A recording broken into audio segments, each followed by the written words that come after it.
So welcome everybody to this evening's conference with Le Cercle des Langues. I am Chanel and I will be taking you through how to write a meeting report. Please note that tonight's conference is level B1 to B2. So the conference will last for 25 minutes. And then we will have 5 minutes where you can ask questions, where you can give comments. Everything in the conference will be sent to you via PDF. So you will have it in your email so that you are able to use the vocabulary at a later stage. So let's begin. So today's conference will have 4 parts. We will understand the purpose and the structure of a meeting report. We will discuss techniques for writing an effective meeting report. We will talk about essential vocabulary and expressions. And then we will give you practical tips and examples. So these are the 4 things that we will cover in today's conference. So let's have a look. Understanding the purpose and structure of a meeting report. So I am muting, a quick note, I am muting everyone's microphone so that later we can begin or you can comment once I've unmuted. So please ensure that everyone's microphone is muted. It just creates a good experience for everybody. Let's begin. Understanding the purpose and structure of a meeting report. A meeting report is a concise summary of discussions, decisions, and action items from a meeting. It typically includes key points, outcomes, and any follow-up tasks agreed upon during the meeting. So everything that was discussed in your meeting, everything that was planned, all of those notes are called a meeting report. So that is what we will be looking at now. The purpose of a meeting report is to document the proceedings of a meeting, ensuring that participants have a clear record of what was discussed, decisions made, and actions agreed upon. It serves as a reference for attendees and stakeholders.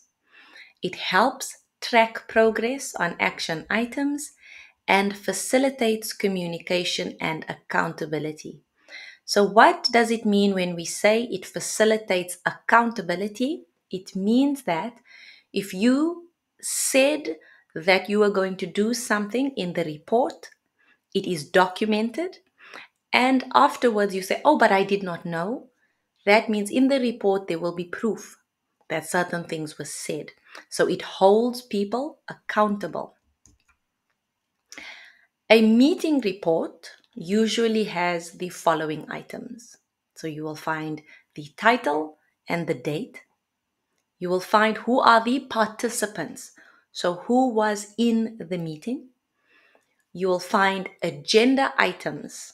So agenda items talks about everything that you would need to discuss or plan within the meeting.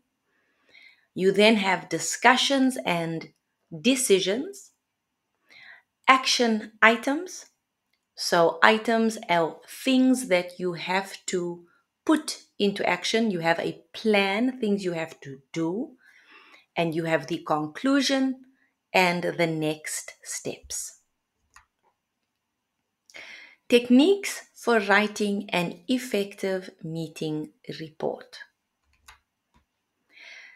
Taking into account the structure just shown, so what we saw above, try to follow the next tips and techniques when writing a meeting report.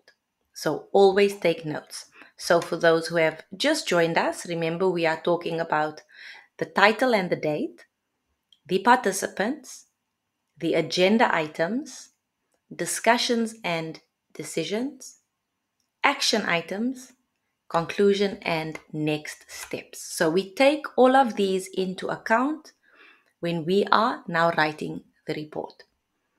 So when making a report, remember to write the title and the date. The importance of a clear title, and we need to include the date of the meeting. So why is a clear title important?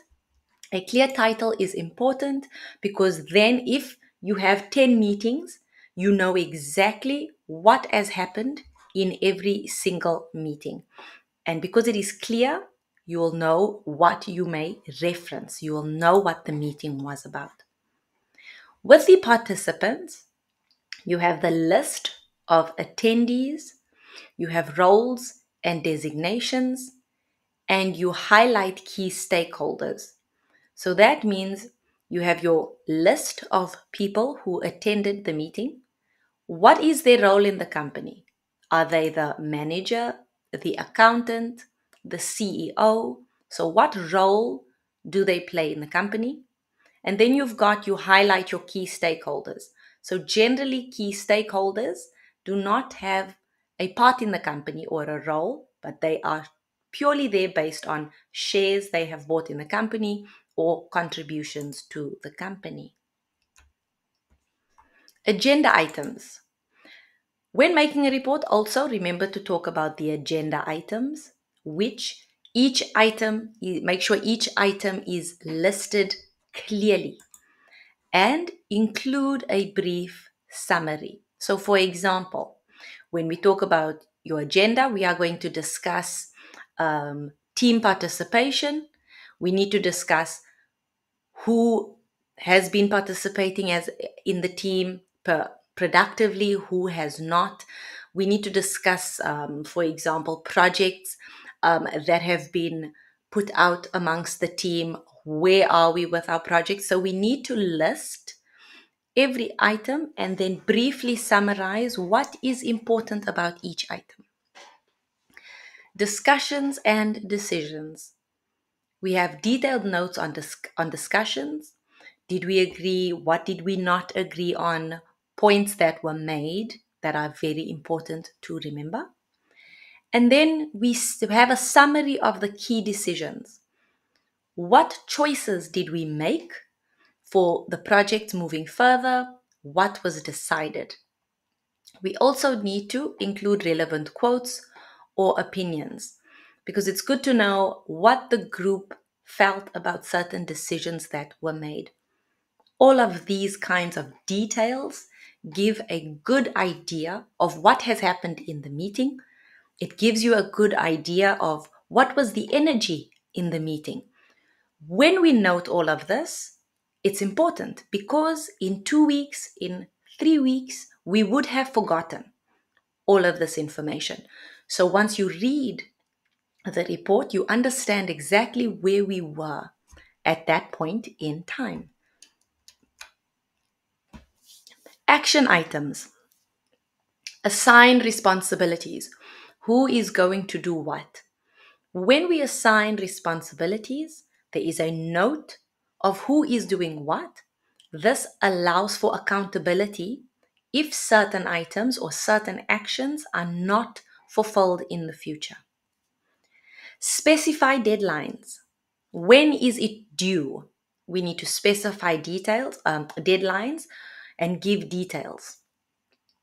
Actionable tasks. What are those tasks? Who is doing them? Why are they doing it? The more details, the more information we have to look back on. Conclusion and next steps.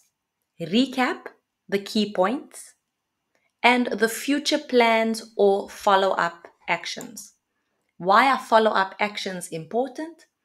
They are important because we need to know what to do once these plans have been concluded. Follow-up actions include check-ins, making sure that everyone is good, that everyone is still on the same page. Sometimes follow-up actions include client feedback. Where are we? So these are all important parts of creating that report. So now we are going to look at essential vocabulary and expressions. So meeting terminology, so what you will find is on the left-hand side, we have the English, and on the right-hand side, we have the French, if you need a translation. So we talk about the agenda, and we talk about the minutes of a meeting. So this report that we are doing, it is all part of the minutes of the meeting. The minutes will go into this report. They are one and the same. We have a facilitator of a meeting, the person who leads the meeting, who guides the meeting. Then we have a participant. They are the people who attend the meeting. We have a quorum, or the chairman. We have action items, and we have decision making. We have consensus, we have agreement, and we have point of order. Reporting verbs. So what verbs can I use when I would like to speak about certain things in a report? So when writing a report, keep in mind these verbs. For example, suggest, recommend, propose, agree or disagree, acknowledge, state, postulate, assert, point out, and highlight. These are beautiful words to express ideas that you would like to get across, and it is a level of vocabulary that helps you speak at a business level, a professional level. So let's look at some examples using these verbs. The scientist recommended a new approach to solving the problem. So when we recommend something, people could also say, why don't we use the verb suggest? Because you can suggest something, but a recommendation is something you feel strongly about. How you will recommend something is putting a suggestion forward, but in a way that is quite favorable to you. You really think it is a good idea, therefore you will recommend it. The committee proposed several changes to the company's policy. We all agreed to extend the deadline for the project completion. The expert disagreed with the current strategy and proposed an alternative. Common expressions you could find. During the meeting, it was suggested that. So what is the difference between saying during the meeting, Tom suggested? So what we like to do, we like to use the passive voice. When we speak about meetings, reports, we love to use the passive voice because it creates a separation between the person who suggested it and the suggestion. So this can be seen as polite. It is polite and it allows you to make a distinction between the person who is talking and the idea. So when we say during the meeting, it was suggested that we do this, we are focusing more on the idea and not the person who made the suggestion, which allows the focus to be on what was suggested. So it's important to know the passive voice is a great tool to use when we are talking about things in a meeting. One of the key points raised in the meeting was the main focus of the meeting was on. The meeting attendees were updated on the progress of, and the meeting was productive, resulting in a decision to. So as you can see, we have moments where we have that passive voice coming in.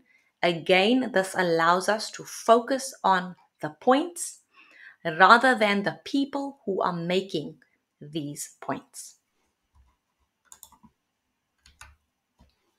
Overall, the meeting was successful in addressing the issue of. The meeting included a presentation about. A consensus was reached during the meeting that. The meeting included a presentation on. And the meeting concluded with action points assigned for. So again, you can see that we are focused on the meeting. We are not focused on the people. We are not focused on who said what. This allows us to concentrate solely on the objective, which is what was spoken about in the meeting. And this kind of language is very useful to create a balance, because it's different when we say the meeting included a presentation about, or I can say Tom made a presentation in the meeting. The presentation is no longer important because I mentioned Tom. Now what I've done is the meeting included a presentation about. My focus is now on the presentation and not on the speaker. Practical tips and examples. So, tips for writing an effective report. Be concise yet comprehensive. Avoid repetition and include only relevant information. So, they are asking you to be clear but include all of the important details. Use clear and professional language. So avoid jargon or slang and use a formal tone. So as we know in English, there is no distinction between tu and vous, because already you would have that distinction in French. So in English, it's important that your tone, the words that you use, and the manner in which you speak are formal and respectful. Proofread for accuracy and clarity. Check for grammatical errors and ensure consistency in formatting. So we know we always have to check that the grammar we have used is correct, that our spelling is correct, but we also have to ensure that how we write the report is consistent. Because in 2 weeks, when we look at the report again, we need to be able to understand how it was written, why it was written, what was the purpose of the report. Include visual aids when necessary. So it was really suggested that we include charts, graphs, and tables. This helps because, as we know, many people are visual learners and visually stimulated. That means when we see something visual, it really helps to keep us engaged in our meetings and in what people are saying. So visual aids really help. So we are going to take 3 minutes to read the next meeting report example. So this will give you an idea of all the points we have summarized. So meeting report example. Date, March 18th, 2024. The attendees were John Smith, who was the chair, Jane Doe, Michael Johnson, and Sarah Lee. You can also write their designations, so their jobs or their roles. Subject, project status update. So here is a summary. Today's meeting focused on reviewing the progress of our ongoing project and addressing any challenges encountered. John Smith, the chair, commenced the session by providing an overview of the project milestones achieved thus far. Jane Doe and Michael Johnson then presented updates on their respective tasks, highlighting successes and potential roadblocks. So as I said before, you can use people's names, which is very important, but sometimes it is also good to mention in the passive voice. For example, today's meeting focused on reviewing the progress. Sarah Lee contributed valuable insights regarding resource allocation and suggested adjustments to optimize workflow efficiency. Discussions were productive, with action items assigned to resolve outstanding issues. The meeting concluded with a renewed commitment to meeting project deadlines and ensuring effective collaboration among team members. So, a final tip is always ask for feedback from your colleagues, from mentors, or people that you trust. Feedback will always help you see other perspectives and help to improve your writing skills. So, thank you everyone for watching this conference. Do you have any comments? Do you have any questions or any feedback that you would like to share? You may now unmute your microphone if you do have.